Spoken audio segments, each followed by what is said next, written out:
Hi, Steve here from Steve's Internet Guide, and in this video we're going to look at using the Mosquitto Publish and the Mosquitto Subscribe client tools. These tools come as part of the Mosquitto package and available for Linux and Windows.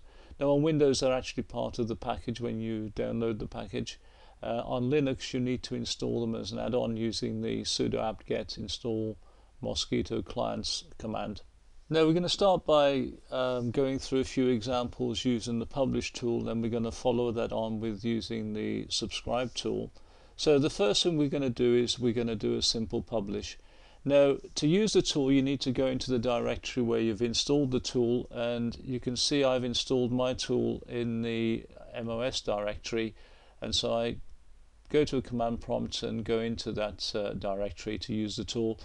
Now this is the bare minimum we need to publish a message. We need the broker address, which is the -H option, the message itself using the -M option, and a topic to publish on, which is the -T option. Now when we hit return, we finish up with another command prompt, but no feedback, so nothing is displayed. Now did the message get published or didn't get published? Well, we don't know. So one of the first things you need to do is to turn on the debug option, and we do that using the -D switch here, and now we can see what's happening, and you can see we connected, we published, and we disconnected. So we're getting some feedback of what's happening. So I recommend you always turn the debug option on so you can see what's going on. You might notice also here that we've got a client ID, even though we didn't actually supply a client ID in the publish message. It actually creates a random one, and we can see later on that we can actually set this client ID to whatever we want. So now we're going to publish using a username and password, and we simply add the -U switch and the username and the -P switch and the password, which is secret in this case. And again I've used the -D option to see what's going on. Now we're going to publish with a retain flag set, so this means the broker will hang on to the message, and we use the -R switch, and you can see here it's set the switch here. Contrast that with the message we published earlier where it wasn't set here. So now we've sent a message with the retain flag set. How do we delete the message? How do we delete a retained message? Well, we use the -N switch. Now the process to delete a retained message is to actually send a blank message to the broker, but with the retain flag set. So we still use the retain flag. Now the -N switch does exactly that. It sends a blank message to the broker, but we have to set the retain flag. You can see the retain flag set here. Notice there's no message. You can't see the message like you can see here. Okay, and now we're going to use the client name, so we use the -I switch and we enter a client name, and you can see the client name appears here.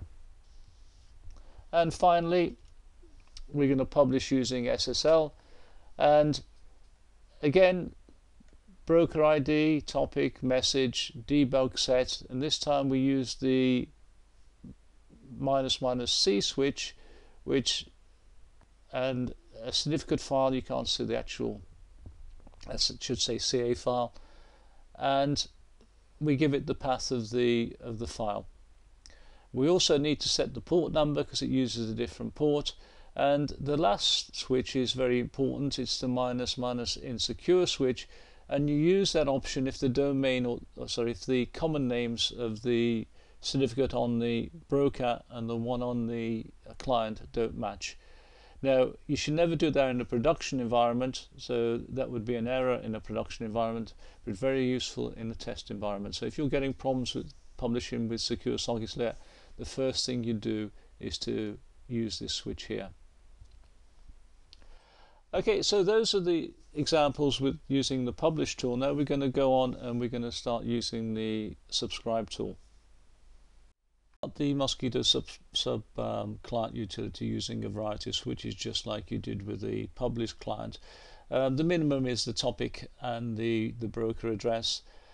When you start it, it actually starts and runs indefinitely. You have to stop it using Control-C to exit it. A useful switch you can use is the -C switch, which lets you run it for a particular amount of time, and I've used it here with the -C3, which basically says stop after you've received 3 messages. Now you may notice that when you actually run it, you only see the received messages like you do here. A very useful option is the -V switch, which lets you display the topic as well. This is useful when you're subscribing to a wildcard topic like you are here. And again, another incredibly useful option is the -D, which is the debug switch like we used in the publish client, and that lets us see a lot more information about the sent and received messages. We can see things like the mid value and the quality of service that we've got. And if you want to if you want to run it with a different quality of service, then you use the -Q switch, and I've set it to 1 here. And you can see I've used it in conjunction with the -D switch, and you can see I'm subscribing with the quality of service 1. But notice here that when I receive the message, it's got a quality of service 0, and that's because it was actually published with the quality of service 0, so the message basically gets downgraded to 0. Now finally, if you need help, you can run the --help switch on the client, and that works with the publish client as well, and that will show you the usage. If you go to the website, there's a tutorial on there if you prefer to read it rather than watching the video, and it also has links to other useful articles or tutorials on the site. And that's the end of the video. If you have any comments on the video, then please use the comments form below. If you like the video, then use the like button below, and if you want to be informed of new videos, then you can always subscribe to the channel. If you do go over to the website, there's also a newsletter subscription form, and if you want to subscribe to the newsletter, you can do so there. Okay, until next time, bye.